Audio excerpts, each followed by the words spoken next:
اگلے دن جیسا کہ امید تھی، یوسف خان کی اس دردناک موت کی خبر جو ہے وہ پورے علاقے میں پھیل چکی تھی۔ موت ہی اس طریقے سے ہوئی تھی کہ ظاہری بات ہے کہ اسے پورے علاقے کی خبر کا حصہ بننا تھا، لہٰذا اس گاؤں تک یا پھر گل خانم تک یہ خبر پہنچنا بھی کوئی مشکل نہیں تھا۔ لہٰذا جب منظور خان نے، جو کہ ٹال پہ گیا ہوا تھا، گل خانم کو آ کر کے یوسف خان کی اس قدر بے درد موت کا قصہ سنایا اور بتایا کہ اس کو کسی نے پاؤں سے پکڑ کر کے دونوں ٹانگوں کو چیر دیا ہے اور اس کو درمیان میں سے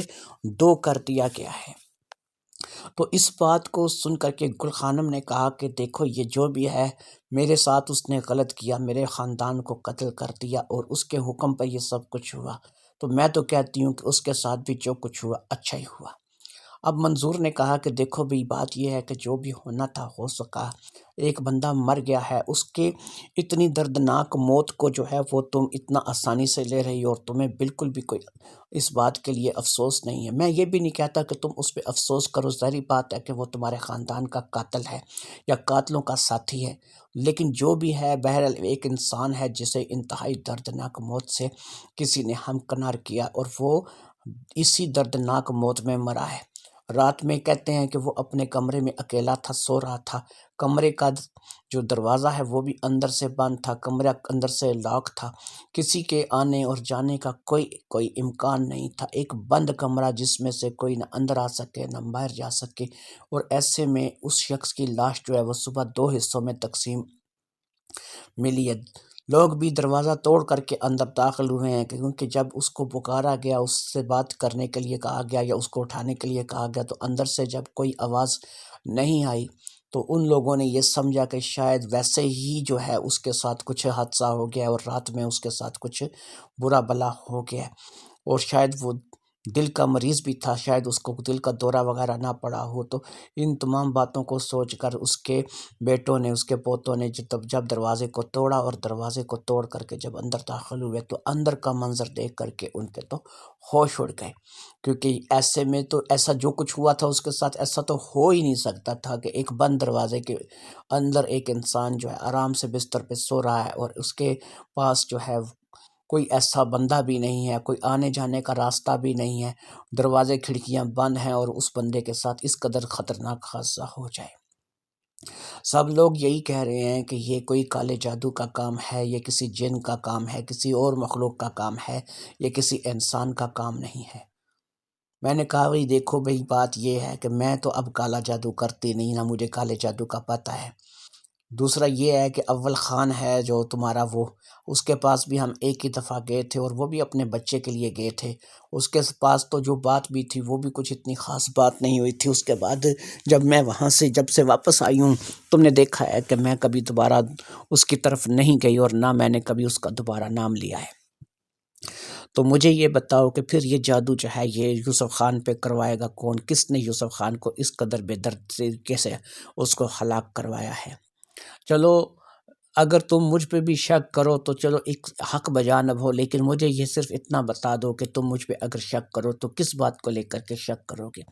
کہ جب ہم لوگ اس دن یوسف خان اول خان کے پاس گئے تھے تو وہاں پر تو جا کر کے نہ میں نے اپنے کسی دشمن کا نام لیا، نہ کچھ اسے بتایا، اور نہ ہی جو ہے وہ دوبارہ میں ادھر گئی۔ اب منظور خان کہنے لگا نہیں نہیں، میں تم پہ شک نہیں کر رہا ہوں، میں تمہیں یہ بتا رہا ہوں کہ یہ جادو ٹونا ہو سکتا ہے،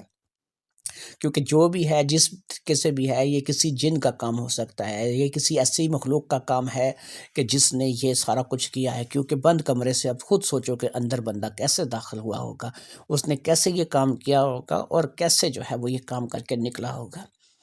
میں نے کہا کہ بھئی دیکھو، بات یہ ہے کہ میں تو اب اس کے پاس نہیں تھی کہ میں تمہیں بتاؤں کہ کیسے ہوا ہوگا، بہرحال جو بھی ہے اب اس کی موت کی خبر آئی ہے تو میں کیا کہہ سکتی ہوں، بہرحال میں جو ہے اب اپنے کام سے کام رکھ رہی ہوں نا، تو مجھے جو ہے تم کوشش کرو کہ ان کی خبریں مت سناؤ، کیونکہ جب تم ان کی خبریں سناتی ہو تو پھر میرا دل کرتا ہے کہ میرے خاندان کے سارے لوگوں کو انہوں نے ہلاک کر دیا اور میں ابھی تک ہاتھ پہ ہاتھ دھر کے بیٹھی ہوئی ہوں۔ منظور خان وہاں سے یہ باتیں بتا کر کے روانہ ہو گیا، اور پورے شہر میں، پورے گاؤں میں، ہر جگہ پر جہاں جہاں پر بھی بیٹھا جا رہا تھا، اٹھا جا رہا تھا، وہیں پہ یوسف خان کی اس پر اصرار موت کا چرچا چل رہا تھا۔ اب اس پر اصرار موت کے چلتے انسپیکٹر اکرام خان اور سب انسپیکٹر بہزاد بھی اس بات کو لے کر کے پریشان تھے۔ انہیں بار بار نذیر کی باتیں یاد آ رہی تھیں کہ نذیر نے جیسا کہ کہا تھا کہ دیکھنا میری جو یہ مائی ہے جو جائیداد پہ سانپ بن کر کے بیٹھی ہوئی ہے، اس کا میں کیا حال کرتا ہوں، یہ سوئے گی تو صحیح لیکن اٹھ نہیں سکے گی، یہ نہیں کر سکے گی۔ اور واقعی اس کے ساتھ ایسا ہوا تھا۔ اب تو انسپیکٹر اکرام اور سب انسپیکٹر بہزاد بھی اس راستے پر سوچنے لگے تھے کہ یہ یوسف کی جو موت ہوئی ہے اس کو کوئی عام موت قرار نہیں دیا جا سکتا، یہ کسی انسان کا کام نہیں ہے، لیکن یہ بہرحال کون ہے اور کیوں اس نے یوسف کو مارا ہے۔ یہاں پر ایک بات پھر ایک سامنے آئی کہ یوسف وہ شخص ہے کہ جس نے گل خانم کے پورے خاندان کو قتل کرنے کا حکم جاری کیا تھا، اس نے آرڈر دیا تھا اور اس کے بیٹوں اور پوتوں نے یہ کام کیا تھا، لیکن ان کے خلاف کوئی ثبوت نہ ہونے کی وجہ سے عدالت نے انہیں عزت بری کر دیا تھا اور وہ اپنے اپنے گھروں کو روانہ ہو گئے تھے۔ اب یہاں پر اکرام اور بہزاد یہ بات سوچتے تھے کہ سیدھا سیدھا اس قتل کا جو موقف ہے، وہ جو مقصد ہے اس کو قتل کرنے کا، وہ تو گل خانم کے پاس بنتا ہے، کیونکہ گل خانم ظاہری بات ہے کہ اپنے پورے خاندان کے قتل کو نہیں بھولی ہوگی۔ لیکن سوال یہ ہے کہ گل خانم اور اس کے یوسف خان کے گاؤں میں بڑا فرق ہے، کم سے کم 4 سے 5 گھنٹے کا راستہ ہے آنے کا اور 4 سے 5 گھنٹے کا راستہ ہے جانے کا۔ تو گل خانم کس وقت رات میں 4 سے 5 گھنٹے کا سفر کر کے وہاں پر پہنچی، اپنا کام کیا اور پھر 4 سے 5 گھنٹے کا سفر کر کے واپس آئی، اور یہ بات تو ممکن ہی نہیں تھی۔ پھر یہ ہے کہ گل خانم بھلے کتنی اچھی صحت کے مالک کیوں نہ ہو، ایک اچھی تگڑی پٹھانی کیوں نہ ہو، لیکن وہ ایک آدمی کو جو کہ ایک مرد ہے اور اچھا خاصا پٹھان صحت مند ہے، اس کو دونوں پاؤں سے پکڑ کر بیچ میں سے چیر کر دو نہیں کر سکتی۔ یہ وہ باتیں ہیں کہ جو گل خانم پر فٹ نہیں بیٹھتی۔ ایک دفعہ پھر اول خان کی طرف دھیان گیا، لیکن اول خان کیوں مارے گا یوسف خان کو؟ اول خان کی یوسف خان سے کیا دشمنی ہے؟ ہاں، یہ ہو سکتا ہے کہ یوسف خان کو اول خان نے کسی کے کہنے پر ہلاک کر دیا ہو، مار دیا ہو، لیکن سوال یہ تھا کہ یوسف خان نے یوسف خان کو کس کے کہنے پر ہلاک کیا؟ کیا گل خانم؟ اگر گل خانم کچھ عرصہ پہلے اول خان کے پاس گئی تھی تو اس کے شوہر کے اور اس کے بیان کے مطابق وہ تو بچے کے لیے گئے تھے، اور اس نے تو وہاں پر کوئی بات ہی نہیں کی تھی اور ایسا کچھ بھی نہیں کہا تھا کہ جس سے وہ اول خان یوسف خان کو اس قدر بے دردی موت دینے کے لیے تیار ہو جائے۔ باتیں الجھ گئی تھیں اور ان کا کوئی سرا نہیں مل رہا تھا، اور گڈو کے بارے میں بھی ظاہری بات ہے کہ کوئی خبر ابھی تک ان لوگوں کو نہیں ملی تھی۔ سمجھ لو کہ سارے علاقے کی پولیس جو تھی وہ اس بات کو لے کر کے ناکام ہو چکی تھی۔ شک جاتا تھا گل خانم پر، لیکن گل خانم کے خلاف کیا ثبوت تھا؟ پھر یہ گل خانم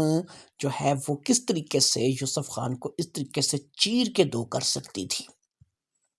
ان تمام باتوں کا کوئی جواب جو ہے وہ ظاہری بات ہے کہ قانون کی کسی بھی کتاب میں نہیں تھا۔ گل خانم پر ہاتھ نہیں ڈالا جا سکتا تھا، اسے گرفتار نہیں کیا جا سکتا تھا، اس پر کوئی الزام نہیں لگایا جا سکتا تھا، کیونکہ یہ سارے الزام پہلی پیشی میں ہی بے بنیاد ثابت ہو جاتے، اور ایک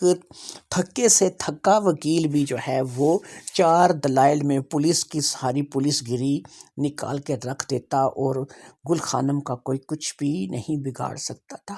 کوئی ثبوت نہیں تھا، کوئی پروف نہیں تھا، کوئی ایسی چیز نہیں تھی جو کہ گل خانم کی طرف اس بات کو اشارہ کرے۔ لہٰذا اکرام اور بہزاد کے پاس اس کے سوا کوئی چارہ نہیں تھا کہ وہ انتظار کریں کہ شاید انہیں کوئی ایسا راستہ مل جائے یا کوئی ایسی بات مل جائے کہ جس کے ذریعے سے وہ اس گتھی کو سلجھا سکے۔ لیکن یہ گتھی جو تھی یہ سلجھتی ہوئی ان کو نظر نہیں آ رہی تھی، کیونکہ یہ بہت عجیب گتھی تھی، اور یہ راستہ جو ہے یہ کانٹوں بھرا راستہ تھا جس کو وہ آسانی سے کراس نہیں کر سکتے تھے۔ بہرحال 2 سے 3 دن گزر گئے اور یوسف خان کا کیس بھی پرانے ہونے لگا، نہ اس کے قاتل کا پتہ چلنا تھا نہ چلا۔ اس کے خاندان کے اپنے لوگ جو ہے وہ اس بات کو لے کر کے بے حد پریشان تھے، ان کو سمجھ نہیں آ رہی تھی کہ یہ دادا کے ساتھ ہو کیا گیا ہے، اور کس طریقے سے جو ہے یہ دادا جو ہے وہ اس کو ہلاک کیا گیا ہے۔ بہرحال دادے کی ہلاکت کا کچھ بھی جو ہے ان کو سمجھ میں نہیں آ رہی تھی، اور اس بات کو انہوں نے واقعی میں جادو ٹونے سے تعبیر کیا، لیکن یہ جادو ٹونا کون کروا سکتا تھا؟ ان کو بھی گل خانم پہ شک تھا، کیونکہ وہ جانتے تھے کہ جس خاندان کو انہوں نے غارت کیا تھا یا جس خاندان کو انہوں نے قتل کیا تھا، اس خاندان کی ایک بیٹی ابھی تک زندہ ہے، اور وہ کسی دور دراز گاؤں میں کسی منظور خان کے نام کے آدمی کے ساتھ بیائی ہوئی ہے۔ لیکن سوال یہ پیدا ہوتا تھا کہ وہ منظور کے ساتھ اگر ادھر بیائی ہوئی ہے تو وہ تو آ کر کے مار کے نہیں گئی، لیکن اگر وہ آ کر کے مار کے نہیں گئی تو پھر یہ جو کچھ بھی ہے اس نے جادو ٹونے کے ذریعے سے کیا ہے۔ لہٰذا تمام بیٹے جو کہ یوسف خان کے تھے اور اس کے پوتے تھے، یہ بھی آپ کو بتاتے چلیں کہ 5 بیٹے تھے، اور ہر بیٹے کے 2 3 آگے جو ہے وہ بچے تھے، یعنی کہ اس کے پوتے اگر گننے میں آئیں تو 13 14 پوتے تھے، اور 5 اس کے اپنے بیٹے تھے۔ 13 14 پوتے جو تھے ان کی مائیں تھیں، ایک بڑا پریوار تھا۔ جو بچے تھے 13 وہ بھی اپنی اپنی جگہ شادی شدہ تھے، ان کے آگے اولادیں تھیں، ایک لمبا چوڑا خاندان تھا۔ اب تمام لوگ جب ایک جگہ پر بیٹھے، اب کس کی سنی جانی تھی؟ بڑے تایا کی، جو کہ دادا کے بعد سب سے بڑا تھا۔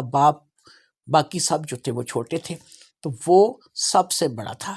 وہ بڑا تایا تھا، اس کا نام کبیر خان تھا۔ کبیر خان کی سنی جانی تھی، لہٰذا کبیر خان نے سب کو بٹھایا اور اس نے ایک ہی بات کی، اس نے کہا دیکھو بھئی بات یہ ہے، یہ کھیل جادو ٹونے کا ہے، اور یہ کھیل کوئی اور کھیل نہیں سکتا، یہ کھیل جو ہے یہ ایک ہی عورت کھیل سکتی ہے، اور وہ ہے گل خانم۔ گل خانم نے کچھ ایسا کیا ہے کہ جس سے ہمارا دادا جو ہے وہ مرا ہے، لیکن ظاہری بات ہے کہ گل خانم خود تو جادو ٹونا نہیں جانتی نا، اس نے یہ کام کسی سے کروایا ہے۔ میں نے پتہ کروایا ہے کہ گل خانم کچھ عرصہ پہلے ایک شخص کے ساتھ جا کر کے ملی ہے، وہ منظور خان کے ساتھ اپنے شوہر کے ساتھ اس کے پاس گئی تھی، اور اس بندے کا نام اول خان ہے، اور اول خان سے وہ ملی ہے۔ اول خان کالے جادو میں بڑا مہارت رکھتا ہے، وہ ایک دہشت کی علامت سمجھا جاتا ہے۔ مجھے پورا یقین ہے کہ اول خان نے کوئی جادو ٹونا کیا ہے جس سے ہمارا جو ابا ہے، تم لوگوں کا جو دادا ہے یوسف خان، وہ ہلاک ہوا ہے۔ اب اس کا ایک ہی علاج ہے، ایک ہی حل ہے، ایک ہی طریقہ کار ہے کہ یہ عورت جو ہمارے ابا کو مارا ہے، جس نے، یہ جو گل خانم ہے، اس کا کانٹا بھی راستے سے نکالنا پڑے گا، اور یہ جو اول خان ہے اگر اس نے یہ کام کیا ہے اور اس کی وجہ سے اتنا دردناک موت جو ہے وہ ہوا ہے، تو اس کا کانٹا بھی راستے سے نکالنا پڑے گا۔ لہٰذا اب یہ ہے کہ آدھے لوگ جو ہے وہ اول خان کی طرف جائیں گے، ہم لوگ ادھر سائل بن کے جائیں گے، اور کوئی اپنا مسئلہ لے کر اس کے پاس جائیں گے، اور موقع پاتے ہی ہم لوگ اس کو بون دیں گے، اور باقی کے آدھے لوگ جو ہے وہ دیکھیں گے کہ جب یہ مر گیا ہے تو اس کے بعد ہم باقی کے آدھے لوگ جو ہے وہ گل خانم کا پتہ کرائیں گے، اس کا گاؤں کون سا ہے، وہ منظور خان جو اس کا شوہر ہے وہ کدھر اپنا ٹال چلاتا ہے، اس کا پتہ کرائیں گے، اور پھر ہم ان کے گھر میں داخل ہوں گے، پھر ادھر بھی جو نظر آئے گا اس کو بھی بھون دیں گے، گل خانم بھی ختم، اس کا شوہر بھی ختم، اور اس کے گھر والے بھی ختم، اور ان کا سب کا ستیہ ناش کر دیں گے۔ اب میرا یہی فیصلہ ہے کہ اگر میں نے اپنے باپ کا انتقام لینا ہے تو مجھے اس کے لیے یہی کرنا پڑے گا، اور مجھے جو ہے ان سب کو ہلاک کرنا پڑے گا، ان کے علاوہ کوئی اور نہیں ہے۔ مجھے لگتا ہے کہ اول خان نے اور گل خانم نے مل کے جادو ٹونا کیا، اور یہ جادو ٹونے کا جو کام ہے اب اس کو ہم ختم کریں گے اپنی کلاشن کوف کے ساتھ، اپنی گولی کے ساتھ۔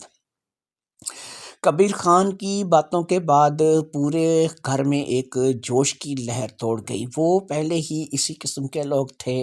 اور نہ جانے کتنے ہی خاندانوں کو وہ اجاڑ چکے تھے۔ لہٰذا کبیر خان کے اس فیصلے کے بعد کہ اول خان کو بھی مارا جائے گا اور اس کے بعد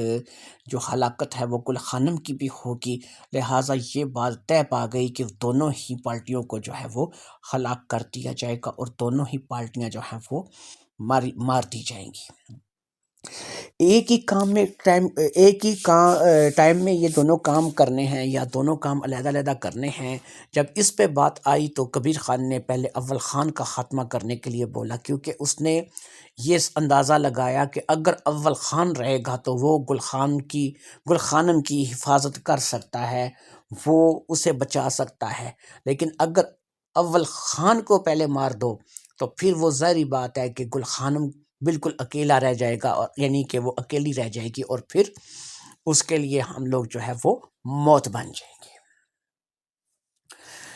اب تمام بات ہو جانے کے بعد، اس بات چیت کے بعد، کبیر خان کی اس بات کے بعد تمام لوگ ہی اس بات کے لیے آمادہ ہو گئے کہ وہ اب بہت جلد جو ہے اول خان کی لاش جو ہے وہ لا کر کے اپنے تایا کبیر خان کے سامنے رکھیں گے۔ یہ وعدہ تائے کے بچوں نے کیا اور دادا کے پوتوں نے یہ وعدہ کیا، اور سب لوگ جو ہے وہ اول خان کی طرف ہو گئے، اور اول خان کو ہٹاستے سے ہٹانا جو ہے ان کا پہلا مقصد بن گیا۔ لیکن اب مسئلہ یہ تھا کہ وہ اول خان سے واقف نہیں تھے، انہوں نے صرف اس کا نام سن رکھا تھا، اس کے کام سے واقف نہیں تھے۔ انہوں نے اس بات کا فیصلہ کیا کہ ہم لوگ جو ہے اول خان کو جا کر کے مار دیں گے، اسے اپنے راستے سے ہٹا دیں گے۔ لیکن جو قائرین شروع سے میرے ساتھ یہ کہانی سنتے جا رہے ہیں ان کو پتہ ہے کہ اول خان مرنے والی چیز نہیں تھی، یعنی کہ ان کے ہاتھوں مرنے والا نہیں تھا۔ لہٰذا ایک ٹولی جو ہے اس جنگل بیابان کی طرف روانہ کی گئی، جس میں اول خان جو ہے اپنے 2 کچے کمروں کے ساتھ رہتا تھا، اور جس پہ دن رات اس کا وہیں پہ گزرتا تھا۔ اس کا کھانا پینا سارے نظام وہیں پہ بیٹھے بٹھائے ہو جاتے تھے، اور اسے کہیں باہر جانے کی ضرورت نہیں پڑتی تھی۔ وہ ٹولی جو کہ اسے ہلاک کرنے کی غرض سے آئی، جب وہ اس جنگل میں پہنچی اور اس گھر میں پہنچی کہ جہاں پر اول خان رہتا تھا، تو اس گھر کو بالکل خالی پایا۔ اول خان تو چھوڑو، وہاں پر کوئی سامان بھی نہیں تھا سوائے ان 2 خالی کمروں کے جو کہ وہاں پر موجود تھے۔ ان خالی کمروں کے علاوہ وہاں پر کچھ نہیں تھا۔ جنگل میں اچھی طریقے سے دوڑ بھاگ کرنے کے بعد اور سارا جنگل چھان مارنے کے بعد وہ لوگ واپسی کے لیے پلٹے، اور انہیں اس بات کا پتہ چلا کہ اول خان تو اب یہاں پر رہتا ہی نہیں ہے، اگر وہ یہاں پہ رہتا بھی تھا تو اب یہاں سے جا چکا ہے، اس لیے اسے پکڑنا جو ہے وہ اب ان کے بس کی بات نہیں۔ یہ وہاں سے جنگل سے نکل آئے اور واپس اپنے گاؤں کی طرف ہو لیے۔ ان کے جاتے ہی اول خان کی جھونپڑی میں سامان بھی ظاہر ہو گیا تھا، اور اول خان خود بھی وہاں پر آ گیا تھا۔ اول خان چاہتا تو وہ ان کو اپنے موکلات کے ذریعے سے یا اپنی شیطانی طاقتوں کے ذریعے سے آسانی سے ہلاک کروا سکتا تھا، لیکن اول خان کے جو موکلات تھے یا جو بھی ان کے پاس شیطانی طاقت تھی، ان کے ساتھ بھی اس کا ایک معاہدہ تھا۔ وہ اس وقت تک اس کے لیے ایسا کام نہیں کرتے تھے کہ جب تک وہ انہیں ایک مخصوص رقم یا پھر کچھ زیورات نہیں دیتا تھا۔ یہ زیورات اور رقم جو ہے اس نے گل خانم سے بھی مانگی تھی، جو کہ اس نے کہا تھا کہ میرے پاس اتنی نہیں ہے کہ جتنا آپ تقاضا کر رہے ہو، اس وجہ سے اس نے دوسرا کام کیا تھا۔ اگر وہ زیورات اور رقم اول خان کو دے دیتی تو اول خان خود اس کے دشمنوں کا کانٹا راستے سے نکال دیتا۔ لیکن اب کیونکہ یہ ایک معاہدہ تھا جو کہ اول خان کا اس کے موکلات کے ساتھ تھا، تو اس لیے اول خان نے جو ہے وہ ان لوگوں کو ہلاک نہیں کیا تھا اور ان لوگوں کو یہاں سے جانے دیا تھا۔ لیکن جو معاہدہ جو ہے وہ گل خانم کا اپنے ہمزاد کے ساتھ تھا، یعنی گڈو کے ہمزاد کے ساتھ تھا، وہ خرچے سے پرے تھا۔ اس میں زیادہ سے زیادہ 2 اور 2 4 روٹیاں لگتی تھیں اور بندہ ٹھکانے لگ جاتا تھا۔ اول خان نے اب یہی سوچا تھا کہ وہ اس بات کا پیغام گل خانم کو بھجوا دے گا اور گل خانم کو بتائے گا کہ کس طریقے سے اس کے عزیز رشتہ دار اسے ڈھونڈتے ہوئے یہاں پر آئے تھے، اور اس نے اپنی تو بچاؤ کر لیا، اور اب جو ہے وہ اپنا بچاؤ کرے اور اس کو ساری بات وہ بتا دے گا۔ اس کے پاس جو گڈو کا ہمزاد تھا وہ 4 روٹیوں میں جا کر کے کسی ایک اور کو ٹھکانے لگا آتا، تو جب یہ ایک ایک کر کے مرنے لگتے تو پھر ظاہری بات ہے کہ ان کو اپنی جان کی پڑ جاتی۔ لہٰذا اسی روز اول خان نے یہ پیغام گل خانم تک پہنچا دیا، اور گل خانم نے اس پیغام کو سن لیا۔ اب اس نے اس بات کا فیصلہ کیا کہ وہ واقعی ایک ایک کر کے ہر روز اب ایک شخص مارے گی، ہر رات کسی ایک کے لیے بھاری ثابت ہوگی، اور وہ اس یوسف خان کی کوئی اولاد، کوئی پوتا، کوئی پڑپوتا، کوئی بہو، کوئی بیگم، کوئی رشتہ دار نہیں چھوڑے گی۔ اس گاؤں میں جتنے بھی وہ لوگ موجود تھے، جتنے بھی لوگوں کا تعلق یوسف خان کی خاندان سے تھا، یوسف خان کی فیملی سے تھا، ان سب کو ایک ایک کر کے اس نے ختم کرنا تھا۔ یہ قسم لینے کے بعد اس نے ایک دفعہ پھر اگلی رات کو اپنے اس ہمزاد کو، یعنی گڈو کے ہمزاد کو اپنے پاس طلب کر لیا۔ 2 روٹیاں وہ پہلے ہی بنا چکی تھی، 2 روٹیاں اس نے گڈو کے ہمزاد کو دیں، اور گڈو کے ہمزاد سے کہا کہ جا اور جا کر کے اب کبیر خان کو مار دے، یوسف کے بعد اب کبیر خان کو مار دے، اور کبیر خان کو بھی ویسی ہی اذیت ناک موت دینا، کوشش کر کہ اس کا سر کچل دے، اور ایسے کچل کہ اس کے سر کی چٹنی بنا دے۔ وعدہ کرنے کے بعد گڈو کا ہمزاد وہاں سے رخصت ہو گیا۔ اس نے کہا بس انتظار کرو، میں یوں گیا یوں آیا۔ اسے پتہ تھا کہ پچھلی بار وہ اس کو حکم دینے کے بعد اپنے کمرے کے دروازے تک نہیں پہنچی تھی کہ یہ حاضر ہو گیا تھا، اس لیے مجھے یہیں کچن میں اس کا انتظار کرنا چاہیے۔ اس نے آٹا ملو کے رکھ لیا تھا، اور اگلی 2 روٹیاں بنانے کے لیے وہ تیار کھڑی تھی۔ قریب 10 منٹ کے بعد اس نے دیکھا کہ گڈو کا ہمزاد وہاں پر حاضر ہوا تھا۔ اس نے گڈو کے ہمزاد کو کہا کہ ہاں کیا ہوا؟ اس نے کہا کام ہو گیا، میں نے اس کی ٹانگیں بھی توڑ دی ہیں اور اس کا سر بھی کچل دیا ہے، اذیت ناک موت دی ہے اس سے، تمہیں صبح اس کی خبر مل جائے گی۔ اب اس نے دوبارہ سے 2 روٹیاں بنائیں اور اس کو دیں، اور وہ 2 روٹیاں لے کر کے وہاں سے نکل گیا۔ اگلے دن کبیر خان کی موت کی اطلاع آ گئی، اور پھر اسی طریقے سے پراسرار موت اور اس طریقے سے سر کچل کر کے اور ٹانگیں توڑ کر کے مارنے کے بارے میں سب کچھ جو ہے وہ آتا گیا۔ اور پھر کبیر خان کے بعد اس کے ایک ایک کر کے بھائی مرنے لگے۔ جب ان لوگوں پر اس قدر ہوا تو اب ان لوگوں کو اس چیز کا پکا پتہ چل گیا کہ یہ جو بھی ہے یہ اول خان یا پھر گل خانم کی طرف سے ہو رہا ہے، لیکن وہ لوگ بھی پکے ضدی تھے، ہٹ درم تھے، اپنے معاملات سے ہٹنے کے لیے تیار نہیں تھے۔ ان لوگوں نے بھی کیا کیا، ان لوگوں نے بھی ایک آدمی کا سہارا لیا۔ کسی نے انہی کے گاؤں میں ان کو بتایا کہ ہمارے ہاں بھی ایک بندہ ہے جو کہ بڑا کامل ہے، وہ بھی تعویذ کا کام کرتا ہے، تم اس کے پاس جاؤ اور وہ تمہارے اس مسئلے کو حل کرے گا۔ جب اس بندے کے پاس گئے، اس کا نام فضل شاہ تھا، اور وہ ایک نورانی عالم تھا، اور نوری علم جو ہے وہ کرتا تھا۔ اس کے پاس بھی نوری علم کی بڑی طاقت تھی، اور اس نے جب ان لوگوں کی بات سنی اور ان لوگوں کی بات کے بعد اس نے بتایا کہ ہاں تم لوگ ٹھیک کہتے ہو، تمہارے پیچھے جو ہے وہ کوئی چیز ہے جو کہ شیطانی ہے، اور وہ ایک ایک کر کے تمہیں مار رہی ہے۔ میں یہ تو نہیں بتا سکتا کہ وہ کہاں سے آتی ہے اور وہ کس کی ہے، یا اسے کس نے رکھا ہوا ہے، یا ان کے معاملات کیا ہیں، لیکن میں اتنا کر سکتا ہوں کہ تم لوگوں کو تمہاری حفاظت کے لیے میں تعویذ دے دوں۔ جب تک یہ تعویذ تم لوگوں کے گلے میں رہیں گے،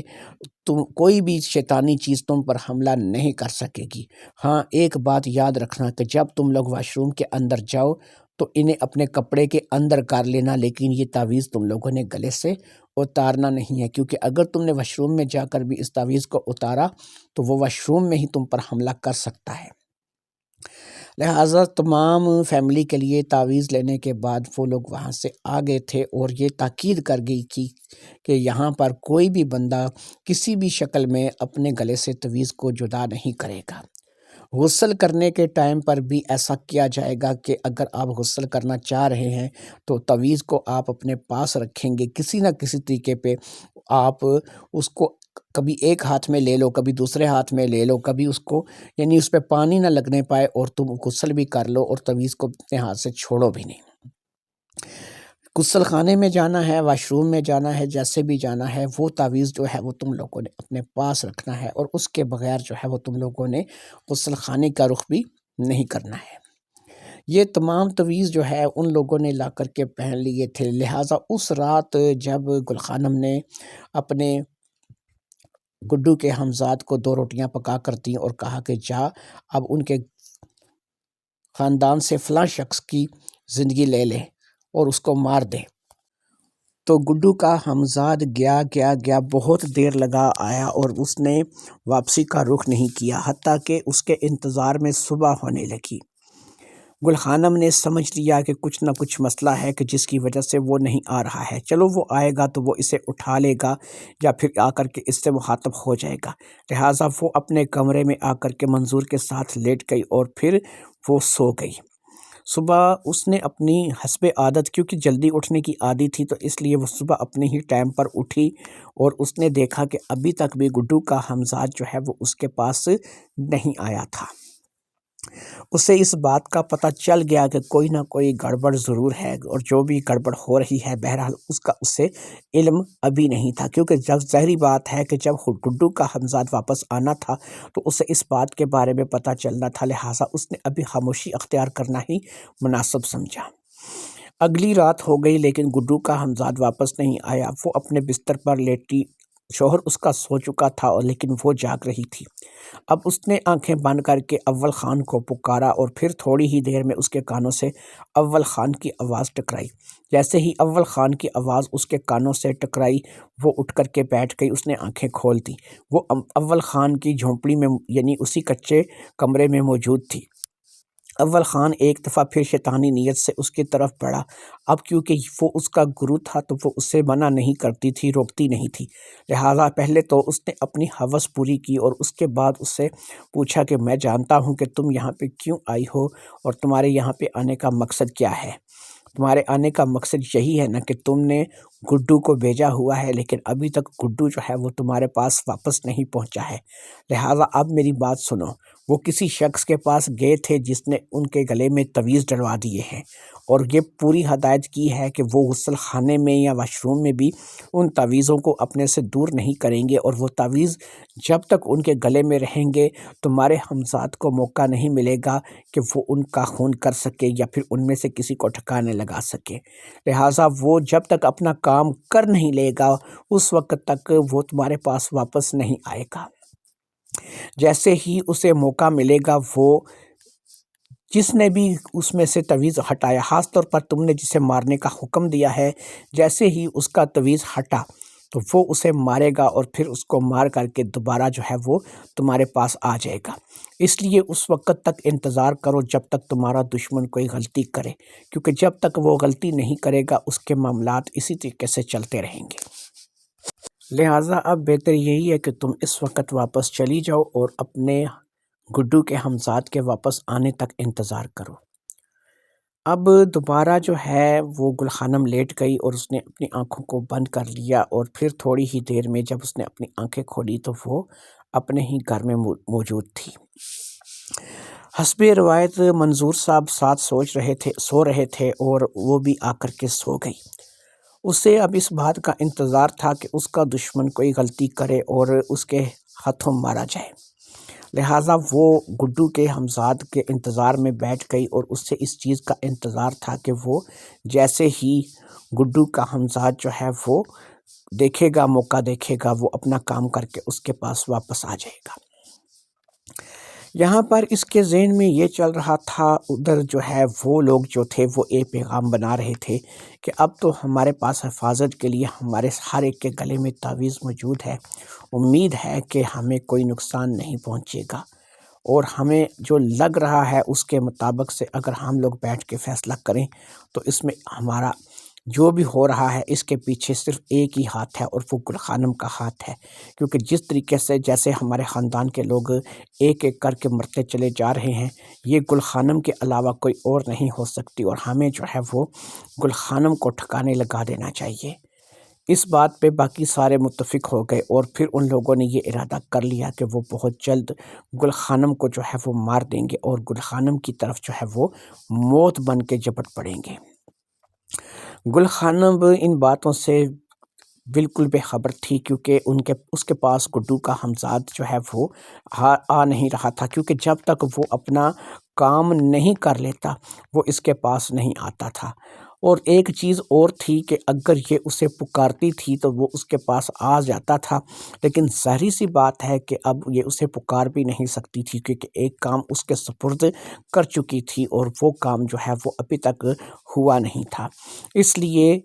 جب تک اس کام کو یہ کر نہیں دیتا تھا وہ اس کے پاس نہیں آ سکتا تھا، لہٰذا یہ بھی ادھر بے بس تھی اور اسے بالکل اس بات کی سمجھ نہیں آ رہی تھی کہ کیا کرے کیا نہ کرے۔ ادھر اس کے دشمنوں نے اس بات کا پروگرام بنا لیا تھا کہ وہ اس کو ہلاک کر دیں گے اور اسے مارنے کے بعد وہ اس سے اپنا انتقام لے لیں گے، اور یہ آخری نشانی بھی جو اس خاندان کی ہے جسے وہ پہلے ہی مٹا چکے تھے ختم ہو جائے گی، اور امید ہے کہ اس کے مرنے کے بعد کوئی بھی نہیں رہے گا کہ جو ان کو مار سکے یا ان کے خاندان پر حملہ کر سکے۔ بہت ہی کشمکش بڑی باتیں چل رہی تھی، کیونکہ یہاں پر یہ تھی تو یہ جو تھی ان کے ساتھ انتقام لینا چاہ رہی تھی، ادھر وہ تھے تو وہ بھی اس کو چھوڑنے کے لیے تیار نہیں تھے۔ وہ تو اس بات پر پچھتا رہے تھے کہ یہ اس روز بچ گئی تھی اور یہ شادی شدہ ہونے کی وجہ سے اپنے گھر تھی، اس لیے یہ مر نہیں سکی تھی، اور اب یہ ان کے راستے کی سب سے بڑی رکاوٹ بنی ہوئی تھی۔ اب اس تعویذ کے مل جانے کے بعد کیونکہ انہیں مارا نہیں جا سکتا تھا اور وہ حفاظت میں تھے، تو لہٰذا ان تمام نے اپنی اپنی گنیں اپنے اپنے اسلحے اٹھا لیے اور وہ اس طرف روانہ ہو گئے۔ اب وہ مارنے آ رہے تھے گل خانم کو، اور گل خانم کو اس بات کا پتہ نہیں تھا۔ آدھی رات کو ان کا حملہ کرنے کا پروگرام تھا، اور جس گاؤں میں گل خانم رہتی تھی اس گاؤں میں کوئی ایسا تگڑا شخص نہیں تھا کہ جو کہ ان کو روک سکتا یا ان کا مقابلہ کر سکتا۔ یہ گاؤں زیادہ تر غریب لوگوں پر ہی مشتمل تھا، اور زیادہ تر لوگ جو تھے وہ کاروباری تھے، ان جیسے غنڈے یا بدماش لوگ نہیں تھے۔ وہ رات گل خانم بڑی آرام سے اپنے بستر پر لیٹی ہوئی تھی، اور منظور بھی اس کے ساتھ ہی لیٹا ہوا تھا۔ گھر کے سارے افراد بھی جو تھے وہ اپنے اپنے جو ہے وہ جگہوں پر لیٹے ہوئے تھے، اور سب کو پتہ نہیں تھا کہ کون سی عفریت ہے جو کہ ان کے سر پر آنے والی ہے۔ اتنے میں ہی گھر کے باہر سے چیخو پکار اور گولیاں چلنے کی آواز سنائی دینے لگی۔ ایسا لگ رہا تھا کہ جیسے اس گھر کے اوپر جو ہے کوئی حملہ ہو گیا ہو۔ اس حملے سے بچنے کا اب کچھ بھی سمجھ میں نہیں آ رہی تھی۔ سب لوگ جاگ چکے تھے، اور جو ہتھیار جس کے ہاتھ میں لگا تھا اس کو لے کر کے وہ وہاں سے باہر نکل آیا تھا، لیکن یہ کیا، یہاں پر تو جو لوگ تھے وہ تو اسلحے سے لدے ہوئے تھے، اور ان لوگوں نے بے دھڑک گولیاں برسانی شروع کی ہوئی تھیں۔ یہ گولیاں جو تھیں جو بھی سامنے آ رہا تھا اس کو چاٹتے چلی جا رہی تھی، اور پھر یہ لاشیں جو تھیں ایک ایک کر کے گرتی چلی جا رہی تھیں۔ وہ لوگ اس طریقے سے دندناتے پھر رہے تھے کہ جیسے وہ خون کی ہولی کھیلنے آئے ہوں گے اور ان کو اس کام میں بڑا مزہ آ رہا ہو۔ اس لیے یہاں پر قتل و غارت کا پورا سلسلہ جاری تھا، اور یہ پورے طریقے سے قتل و غارت جاری تھی، لیکن یہاں پر ایک ایک کر کے ہر کوئی مرتا جا رہا تھا۔ چیخو پکار تھی جو کہ مسلسل جاری تھی، لیکن کوئی بھی اس کا ازالہ کرنے والا نہیں تھا۔ گاؤں کے لوگ جو تھے وہ بھی اپنے گھروں سے اس فائرنگ کو سن کر کے نکل آئے تھے، جس کے گھر میں جو اسلحہ تھا یا جو کوئی بھی چیز پڑی تھی انہوں نے اٹھا لی تھی۔ جب گاؤں کے لوگ یہاں پر آنے لگے تو ان لوگوں نے سوچا کہ اب ہمارا یہاں سے جانا بہتر رہے گا۔ پتہ نہیں کتنے لوگ اس گھر میں بچے ہیں اور کتنے لوگ جو ہے وہ ہم لوگوں نے مار دیے ہیں، یا کتنے لوگ ان میں زخمی ہوئے ہیں، لہٰذا بہتر یہی ہے کہ اب ہم لوگوں کو یہاں سے بھاگ جانا چاہیے، یہ نہ ہو کہ ہم لوگوں کا مقابلہ یہاں پر ہو جائے اور ان لوگوں کے پاس بھی اسلحہ ہو اور ہم لوگوں کے لیے مصیبت بن جائے۔ لہٰذا جو لوگ آئے تھے وہاں سے انہوں نے بھاگنے میں عافیت سمجھی اور وہ لوگ جو ہے وہ وہاں سے بھاگ کھڑے ہوئے۔ یہاں پر اس گھر میں کیونکہ گھر کے سارے بیدی تھے اور اپنے گھر کو اچھی طرح سے جانتے تھے، اس لیے جو بھی انہوں نے لڑائی جھگڑا کیا تھا چھپ چھپا کر ہی کیا تھا اور اپنے آپ کو زیادہ تر انہوں نے گولیوں سے محفوظ ہی رکھا تھا۔ گھر کے افراد میں سے صرف 3-4 لوگ ایسے تھے کہ جو شدید زخمی ہوئے تھے اور ان کو گولیاں لگی تھیں، باقی گھر کے سارے افراد جو ہے وہ محفوظ رہے تھے۔ ان کے جانے کے تھوڑی دیر بعد ہی انسپیکٹر اکرام بھی اپنے سب انسپیکٹر بہزاد کے ساتھ وہاں پر آ ٹپکا۔ ان کے ساتھ کچھ اور پولیس والے بھی تھے۔ جلدی سے زخمیوں کو ہاسپٹل لے جایا گیا اور سب کو اسی پولیس وین میں ہاسپٹل کے لیے لے جایا گیا، اور باقی جو لوگ تھے ان کو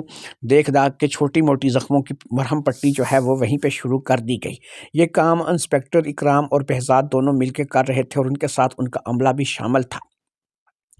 گاؤں زیادہ دور نہیں تھا، یہاں ہسپتال زیادہ دور نہیں تھا، یہاں پر بھی ہاسپٹل جو ہے اس گاؤں کے قریب ایک بنا ہوا تھا، اس لیے سب کو وہیں پہ لے کر کے جانا تھا اور امید تھا کہ وہاں پہ موجود ڈاکٹر ان کی گولیاں نکال کر کے ان کی جان کو بچانے کی کوشش کرے گا۔ 3 لوگ تھے جو کہ شدید زخمی ہوئے تھے، باقی لوگوں کو گولیاں کسی کو چھو کے نکل گئی تھی، کسی کو معمولی زخم آیا تھا، اسی طریقے سے معاملات تھے۔ اس سارے کھیل میں ایک بات جو تھی وہ ثابت ہوئی تھی اور وہ یہ ہوئی تھی کہ کسی نے بھی گل خانم کو اس دوران نہیں دیکھا تھا کہ گل خانم کہاں ہے۔ شاید سب لوگوں نے یہ محسوس کیا تھا کہ اس حملے کے بعد گل خانم کسی بھی جگہ کسی کو چیختی پکارتی بھاگتی دوڑتی نظر نہیں آئی تھی۔ لہٰذا منظور کے کمرے میں جا کر کے اسے تلاش کرنے کا فیصلہ کیا گیا۔ سب لوگ منظور کے کمرے کی طرف بھاگے کہ وہ گل خانم کو دیکھنا چاہتے تھے کہ وہ ٹھیک ہے یا نہیں، لیکن جب سب لوگ اس کمرے میں پہنچے تو انہوں نے دیکھا کہ وہ اس چارپائی کے نیچے چھپی ہوئی تھی جس کے اوپر وہ سوتی تھی، وہ اسی کمرے میں موجود تھی اور اس چارپائی کے نیچے چھپی ہوئی تھی۔ لہٰذا اس کے مل جانے پر سب لوگوں نے شکر ادا کیا اور اس کو لے کر کے باہر آ گئے۔ دشمن بھاگ گیا تھا اور اس کے ہاتھ کچھ بھی نہیں لگا تھا۔ 3 لوگ تھے جو کہ اس گھر کے شدید زخمی ہوئے تھے، منظور بھی ٹھیک تھا اور اس لیے کسی کو کوئی جو ہے وہ زیادہ تکلیف نہیں پہنچی تھی۔ وہ لوگ جو ہاسپٹل گئے تھے ان کی امید ہے کہ گولیاں نکل جائیں گی اور ان کو خون وغیرہ اگر وقت پہ مل گیا تو ان کی جان بھی بچ جائے گی۔ یہاں پر یہ ہوا تھا کہ جب حملہ ہوا تھا اس وقت کیونکہ گل خانم اپنے ہی کمرے میں سو رہی تھی، اسے اس بات کا اندازہ ہو گیا تھا کہ یہ حملہ کس طرف سے ہوا ہوگا اور حملہ کرنے والے کون لوگ ہوں گے، اس لیے اس نے اپنے بستر پہ سوئے سوئے ہی اول خان کا تصور کیا تھا اور اسے یاد کیا تھا۔ وہیں سے اول خان کے موکلات نے اسے فوری طور پر اول خان کی کٹیا میں پہنچا دیا تھا، اور جب اول خان کی کٹیا میں پہنچ گئی تھی تو اول خان نے اسے اس وقت تک وہاں اپنے پاس روک کے رکھا تھا کہ جب تک وہ لوگ وہاں سے بھاگ نہیں گئے تھے۔ جیسے ہی وہ لوگ وہاں سے بھاگے اس اول خان نے اسے واپس بھیج دیا اور وہ جان بوجھ کر اپنی چارپائی کے نیچے چھپ گئی تاکہ کسی کو یہ محسوس نہ ہو کہ وہ اس دوران کہاں پر تھی۔ کسی کو واقعی کوئی شک نہیں پڑا تھا اور سب لوگ اس بات سے مطمئن ہو گئے تھے اور گل خانم بھی ان لوگوں میں جا کر کے مل گئی تھی۔ صرف ایک بندہ تھا کہ جسے نہ صرف کہ شک پڑا تھا بلکہ اسے اب اس بات کا پتہ چل گیا تھا کہ جب حملہ ہوا اس وقت گل خانم جو تھی وہ اپنی چارپائی سے غائب ہو گئی تھی، اور وہ بندہ جو تھا وہ منظور تھا جو کہ حملے کے فوراً بعد اٹھا تھا اور اس نے اٹھ کر باہر کا رخ کیا تھا کہ دیکھے کہ کون ہے جو کہ ان پر حملہ آور ہوا ہے۔ لیکن باہر جانے سے پہلے اس نے جب مڑ کر کے ایک دفعہ اس چارپائی کی طرف دیکھا تھا جہاں پر گل خانم جو ہے وہ اس کے ساتھ سوتی تھی، تو اس کی چارپائی سے اس نے گل خانم کو غائب پایا تھا۔ گل خانم کو اس نے اچھی طرح سے وہ جانتا تھا، اس نے دیکھا تھا کہ گل خانم جو ہے وہ اس چارپائی پر موجود نہیں تھی۔ اس وقت گل خانم جو ہے وہ چارپائی کے نیچے بھی موجود نہیں تھی اور نہ ہی اس کی چارپائی کے نیچے موجود تھی۔ کمرے میں کوئی اور ایسی چھپنے کی جگہ بھی نہیں تھی کہ جہاں پر گل خانم جاتی، اس لیے اسے اس بات کا پکا شک ہو گیا تھا کہ گل خانم اس کمرے سے پراسرار طور پر غائب ہو گئی ہے۔ کیونکہ حملے کے وقت وہ فوری طور پر باہر کی طرف بھاگا تھا تو اس نے جب مڑ کے دیکھا تھا تو اسے تب یہ عقد کھلا تھا کہ یہ جو کچھ بھی ہوا ہے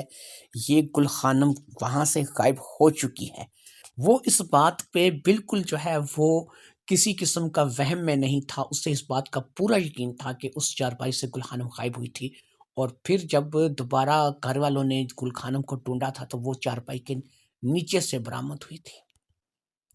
اس بات نے منظور کو بڑا کچھ سوچنے پر مجبور کر دیا۔ اگلا دن تو آ گیا اور گاؤں میں سے جو ہے کافی سارے لوگ جو ہے اس واقعے کی پوچھ پرچھ کے لیے بھی ان کے گھر آ گئے۔ اکرام خان اور بہزاد بھی آئے اور انہوں نے ساری تفصیل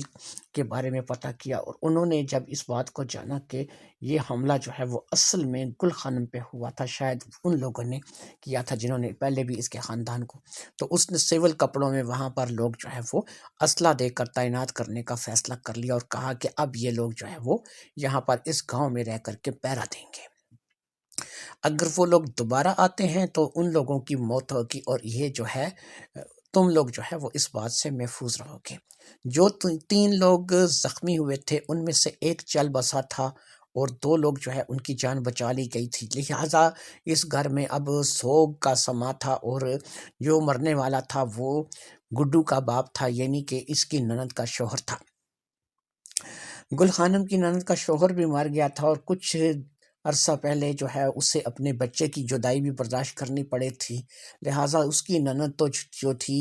گل خانم کی، وہ تو مکمل ٹوٹ گئی تھی۔ اسے بالکل اس بات کی سمجھ نہیں آ رہی تھی کہ وہ کیا کرے کیا نہ کرے۔ بہرحال وہ بے حد پریشان تھی، اور اس بات کو لے کر کے وہ بار بار جو ہے غشی میں چلی جاتی تھی۔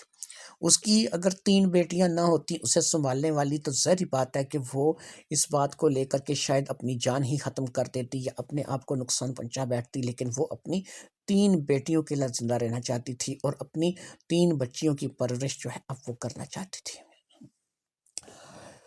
ادھر منظور جو ہے وہ اب اس بات کی سوچ میں پڑ گیا کہ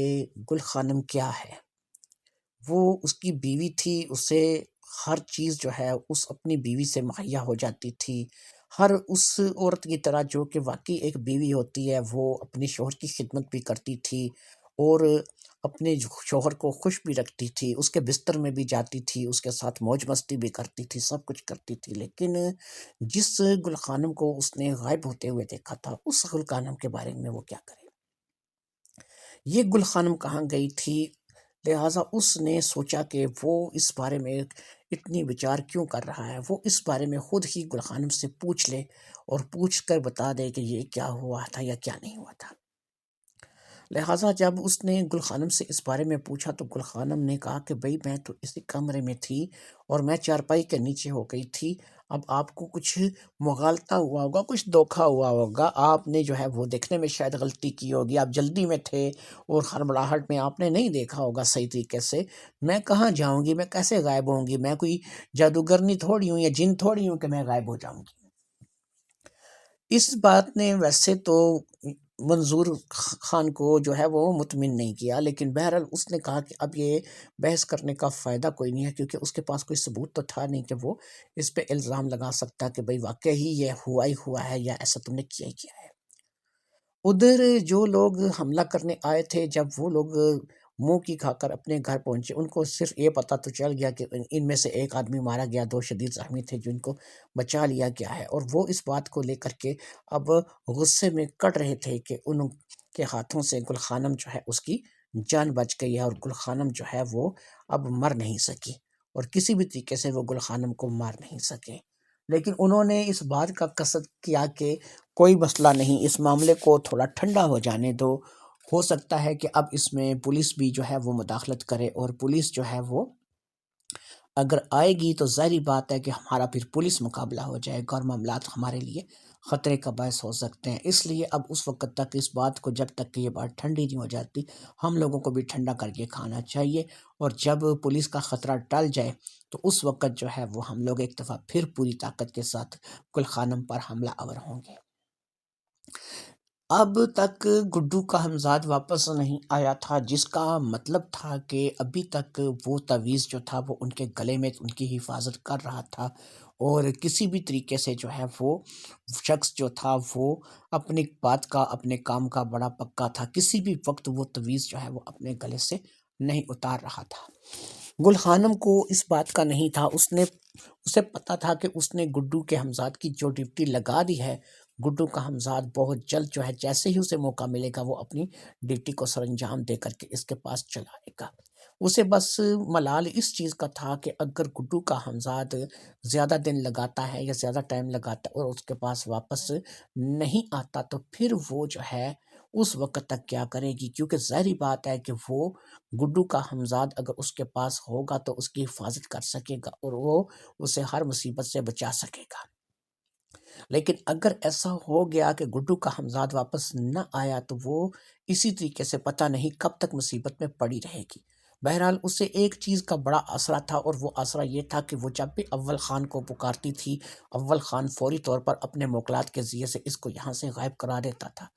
اسے منظور کی بات پر بھی تھوڑا سا غصہ آ رہا تھا کہ وہ بڑی تحقیق کر رہا تھا، شاید اس نے اسے غائب ہوتے ہوئے یا پھر وہاں سے اس کمرے سے جاتے ہوئے دیکھ لیا تھا، لیکن اس نے کسی نہ کسی طریقے سے اپنے شوہر کو اس بات سے قائل کر دیا تھا۔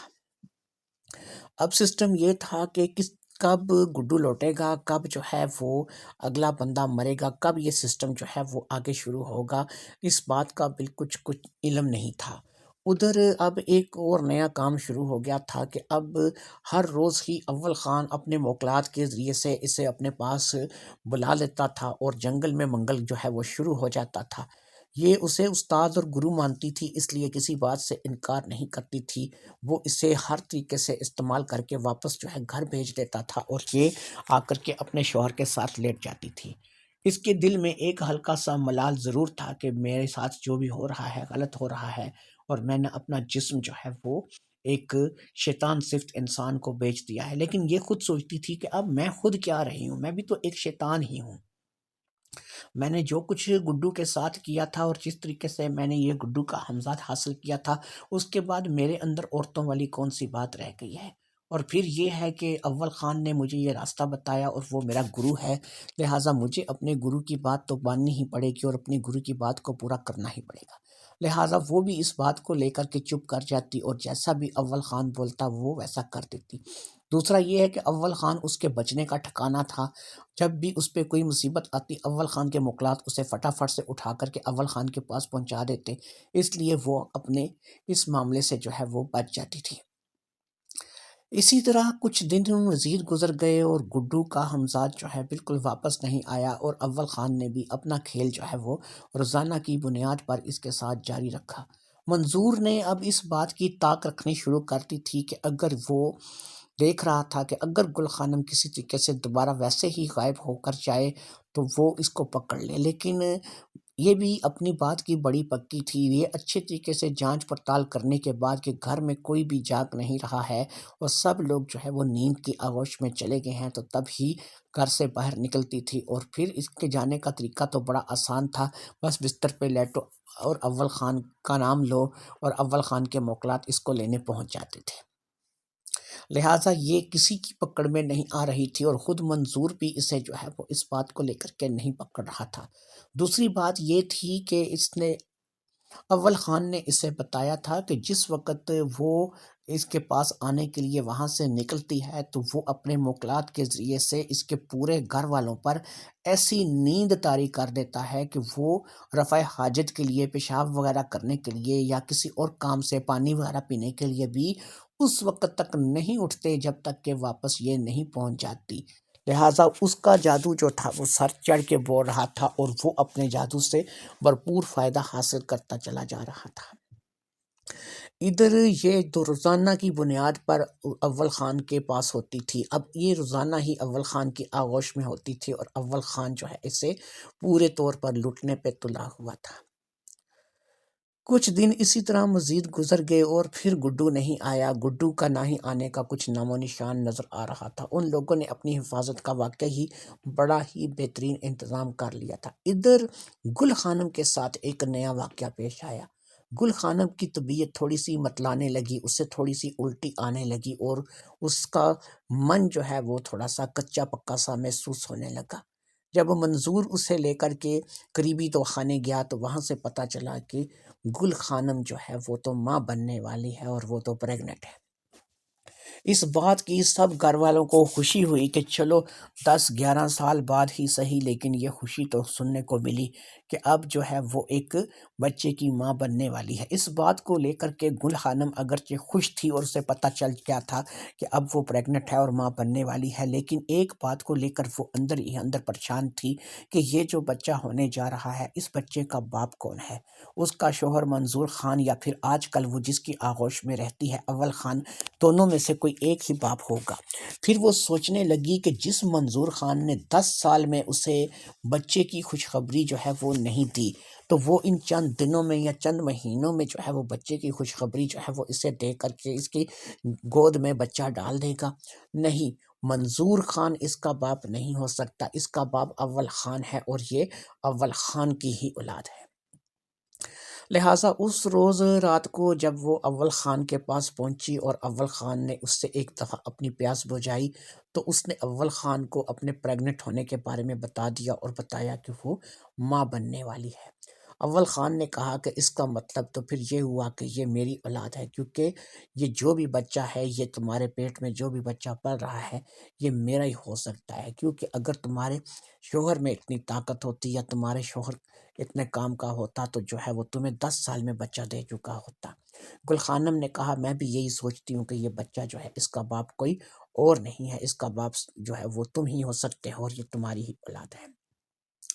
اول خان نے کہا کہ ٹھیک ہے، جو میری اولاد ہے تو مجھے کوئی پریشانی نہیں ہے، میں اپنی اولاد کو دل و جان سے قبول کرتا ہوں۔ باقی یہ ہے کہ یہ تمہارے پاس رہ کر پلے گا، ظاہری بات ہے تم اس کی ماں ہو، میں اس کا باپ ہوں یا نہیں ہوں، لیکن یہ تم اس کی ماں ہو یہ تو پکا پتہ ہے۔ لہٰذا تم جو ہے جاؤ اور اب اس بچے کے جو ہے وہ پیدا کرو، اس بچے کو پیدا کرو، اور تمہارے گھر والے بھی مطمئن ہو جائیں گے اور تم بھی مطمئن ہو جاؤ گی، اور اس طریقے سے تمہارے گھر والوں کو ایک وارث بھی مل جائے گا۔ قصہ مختصر یہ کہ اب میں خود ایک بچے کو پیدا کرنے جا رہی تھی اور یہ بچہ جو ہے اب میری کوکھ میں پل رہا تھا، میں پریگننٹ تھی۔ ادھر گڈو جو تھا وہ واپس نہیں آ رہا تھا۔ میں نے اول خان سے کئی بار گڈو کے بارے میں پوچھا اور پھر میں نے اسے کہا کہ اپنے موکلات کو بھیج کر کے گڈو کے بارے میں پتہ کراؤ، تو اس کے موکلات نے یہ خبر دی کہ وہ لوگ جو ہے وہ اس تعویذ کو کسی بھی حالت میں وہ نہیں اتارتے، حتیٰ کہ وہ اپنی بیویوں کے پاس بھی جاتے ہیں تو وہ تعویذ ان کے گلے میں ہوتا ہے۔ تو اس تعویذ کی وجہ سے گڈو جو ہے وہ بند کر رہ گیا ہے، اور جب تک وہ تعویذ ان کے گلوں سے جدا نہیں ہوگا گڈو اپنا کام نہیں کر سکے گا۔ کچھ دن گزر جانے کے بعد ایک دن منظور مجھے کہنے لگا، گل خانم کو منظور نے کہا کہ بھی ایسا کرو کہ تم جو ہے وہ میرے ساتھ چلو، ہم ساتھ والے گاؤں میں جائیں گے، وہاں پر میرا ایک دوست ہے، اس کے ہاں جو ہے وہ اس کی بیٹی بیمار ہے، اس کا پتہ کرنے کے لیے جائیں گے۔ ہم ایک 2 دفعہ جو ہے وہ گل خانم کے ساتھ پہلے بھی جو ہے وہ اپنے دوست کے گھر جا چکا تھا، اس لیے جو ہے اس دوست کے گھر کو گل خانم بھی پہچانتی تھی اور پہلے بھی 2-3 دفعہ جا چکی تھی۔ لہٰذا منظور کا دل رکھنے کے لیے گل خانم نے وہاں پر جانے کی حامی بھر لی۔ جیسے ہی وہاں سے وہ اپنے گاؤں سے نکلے تو ان کو یہ پتہ نہیں تھا کہ وہ تو موٹر سائیکل پر جا رہے ہیں، لیکن 3 گاڑیاں ایسی ہیں کہ جو اس موٹر سائیکل کا پیچھا کر رہی ہیں، اور وہ 3 گاڑیاں ظاہری سی بات ہے کہ صرف انہی لوگوں کی تھیں کہ جن لوگوں نے گل خانم کے خاندان کو مٹا دیا تھا، اور گل خانم کو اب وہ قتل کرنے کے در پر تھے۔ جی ہاں، انہوں نے کیا کیا تھا؟ انہوں نے جو کیا تھا وہ بہت کچھ کیا تھا۔ انہوں نے گل خانم کے شوہر کو پیسہ دے کر کے خرید لیا تھا۔ گل خانم کو مارنے کے لیے جو آمادگی جو ہے وہ انہوں نے ظاہر کی تھی، اور جو انہوں نے منظور سے ہاتھ مل کے بات کی تھی، منظور کو انہوں نے 20 لاکھ روپے دینے کا وعدہ کیا تھا کہ اگر تم کسی طریقے سے اس گاؤں سے نکال کر کے گل خانم کو وہاں سے کسی اور جگہ لے آؤ تو ہم جو ہے وہ تمہیں اس کے بدلے 20 لاکھ روپے دیں گے۔ منظور اس لالچ میں آ گیا تھا کیونکہ اس کا ٹال بھی کچھ اچھا نہیں چل رہا تھا اور وہ کچھ کما بھی زیادہ نہیں رہا تھا، اوپر سے وہ کوئی اتنا زیادہ شاہوکار یا امیر آدمی بھی نہیں تھا، لہٰذا اس نے 20 لاکھ روپے کے لالچ میں آ کر کے اپنی بیگم کو وہاں سے نکال کر شہر سے اس گاؤں سے باہر لانے کا فیصلہ کر لیا تھا۔ دوسرا اس بات کے پیچھے یہ بھی تھا کہ ابھی تک وہ اس بات پہ مطمئن نہیں تھا کہ جو غائب ہونے والی کہانی تھی اس کے ذہن میں بیٹھ گئی تھی، اور اسے اب سیدھی سی بات ہے کہ گل خانم کی باتوں سے ڈر لگنے لگا تھا۔ وہ یہ سوچ رہا تھا کہ اگر گل خانم غائب ہو سکتی ہے تو یہ اس کا مطلب ہے کہ سارے قتل بھی گل خانم نے ہی کیے ہیں، اور اگر گل خانم نے یہ سارے قتل کیے ہیں اور اپنا انتقام لیا ہے تو پھر اگر ایسی عورت مر بھی جائے تو اس میں مجھے کیا فرق پڑتا ہے۔ لہٰذا جب ان لوگوں نے یہ بات ساری منظور خان کو بتائی تھی اور منظور خان نے 20 لاکھ روپے کے عوض حامی بھر لی تھی کہ وہ گل خانم کو اس گاؤں سے نکال کر کے اپنے کسی دوست سے ملوانے کے بہانے وہاں سے لے کر کے جائے گا۔ موٹر سائیکل جو تھا وہ آگے چلتا چلا جا رہا تھا اور 3 گاڑیاں تھیں جو کہ فاصلہ دے کر کے اس کا پیچھا کر رہی تھیں۔ تینوں گاڑیوں میں اسلحہ سے لیس اس کے دشمن تھے جو کہ اس کی موت کا انتظار کر رہے تھے اور اس کو مارنے کے در پر تھے اور اس کی کسی وقت بھی جان لے سکتے تھے۔ لہٰذا اب 3 گاڑیاں جو تھی وہ پیچھے لگی ہوئی تھیں۔ اس بات کا احساس ابھی تک گل خانم کو نہیں ہوا تھا کیونکہ گڈو نہیں تھا جو کہ اسے فوری طور پر اطلاع دیتا۔ اس نے اول خان کو یا اس کے موکلات کو بھی نہیں پکارا تھا کیونکہ وہ جانتی تھی کہ وہ اپنے شوہر کے ساتھ دن دہاڑے سفر کر رہی ہے اور وہ یہاں سے غائب نہیں ہو سکتی ہے۔ لہٰذا اب اس کے لیے مصیبت ہی مصیبت تھی اور یہ جال جو پھیلایا گیا تھا اس جال میں پھنسنے کا اس کا 100% امکان تھا۔ ایسا نہیں تھا کہ وہ یہاں سے غائب نہیں ہو سکتی تھی، لیکن ظاہری بات ہے کہ پھر منظور کو ساری بات پتہ چل جاتی۔ اگر وہ اول خان کے موکلات کے ذریعے سے یہاں سے غائب ہو جاتی تو ظاہری بات ہے کہ کوئی بھی بات جو ہے وہ چھپی نہیں رہتی۔ منظور پیسے کے لیے بک گیا تھا، اسے اس بات کا پتہ نہیں تھا، لیکن اب جو تھے جان کے دشمن وہ اپنی 3 گاڑیوں میں اسلحہ لیے اس کے پیچھے پیچھے آ رہے تھے۔ پھر ایک جگہ پر پہنچ کر جو کہ بالکل ہی ویران تھی اور یہاں پر دور دور تک انسان کا نام و نشان نہیں تھا، یہاں پر پہنچ کر منظور نے اپنے موٹر سائیکل کے خراب ہو جانے کا ڈرامہ کیا اور گل خانم کو بھی اس کے ساتھ ہی موٹر سائیکل سے نیچے اترنا پڑا۔ وہ موٹر سائیکل کو دیکھنے کے بہانے جو ہے وہ موٹر سائیکل کے پاس بیٹھ گیا اور ادھر ادھر موٹر سائیکل کو گھما پھرا کے دیکھنے لگا اور اس قسم کی حرکتیں کرنے لگا جیسے موٹر سائیکل میں کوئی خرابی آ گئی ہو۔ اتنے میں تینوں گاڑیاں جو ہیں وہ سر پر پہنچ آئیں اور انہوں نے چاروں طرف سے گھیرا ڈال دیا۔ اسلحہ لے کر کے وہ لوگ نیچے اتر آئے اور ان لوگوں نے اسلحہ جو ہے وہ سیدھا گل خانم پہ تان لیا۔ اگرچہ منظور خان نے بھی اپنے ہاتھ اوپر کر لیے تھے لیکن اس کے چہرے پر ایک شیطانی مسکراہٹ تھی جو کہ اس وقت گل خانم نہیں دیکھ پائی، لیکن گل خانم کی توجہ جو تھی وہ اپنے دشمنوں پر تھی جو کہ ہاتھ میں اسلحہ لیے اس کے سامنے کھڑے تھے اور کسی وقت بھی اس پر فائر کھول سکتے تھے۔ پھر ان میں سے ایک جو کہ ان میں سے شاید بڑا تھا وہ آگے بڑھ کر کے آیا اور اس نے ایک لفظ اپنے منہ سے نکالا، فائر۔ جیسے ہی اس نے فائر لفظ اپنے منہ سے ادا کیا تو گولیاں چل گئیں اور ان گولیوں میں شاید گل خانم جو ہے وہ چھلنی ہو جاتی، لیکن اسی وقت گل خانم نے دیکھا کہ ایک عجیب سی بات ہوئی۔ ایک دم سے زمین جو ہے وہ ہلنے لگی اور اس زمین کے ہلنے سے جو ہے وہ